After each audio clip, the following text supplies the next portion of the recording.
This is birthday blog part 2। আমরা রাত্রে the পাপ্পুজে dinner করতে গেছিলাম। এটা হাওড়া বিধুভূষণ স্কুল থেকে কিছুটা এগিয়ে। ভিতরের অ্যাম্বিয়েন্সটা খুবই সুন্দর। প্রথমে আমরা অর্ডার করেছিলাম 350 টাকার এই কাবাব প্ল্যাটারটা।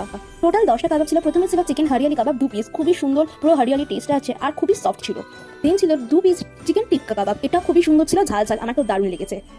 আর দুটো চিকেন রেশমি আর দুটো চিকেন আফগানি কাবাব ছিল, ওইগুলো খুব সুন্দর ছিল। আর দুটো ছিল চিকেন তন্দুরি বা টেংরি যেটাই বলো, এটাও খুব সুন্দর ছিল, ভালো মতন বেকড হয়েছিল আর খুব সফটও ছিল। আমার জাস্ট কাবাবগুলো দারুণ লেগেছে। নিয়েছিলাম 550 টাকায় নন ভেজ থালি। এটা টোটাল 10টা আইটেম ছিল।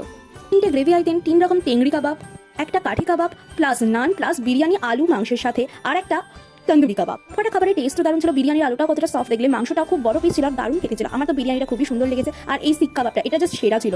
এই প্রাইসের মধ্যে দুজন নিয়েও শেষ করতে পারবে না, এতটাই বেশি পরিমাণ। প্রত্যেকটা মাংসের আলাদা আলাদা। এটা চিকেন লাবাবদার ছিল আর এটাও চিকেনের কোনো একটা গ্রেভি আইটেম, নামটা ঠিক মনে নেই। এটা চিকেন মালাই টাংরিটা ট্রাই করছিলাম, জাস্ট সেরা ছিল, এটা আমার বেস্ট লেগেছে। সো এই ছিল আজকের খাওয়া দাওয়া। 25শে ডিসেম্বর বন্ধুদের সঙ্গে বেরিয়েছিলাম আর বন্ধুরা আমায় সারপ্রাইজ দিয়েছিল।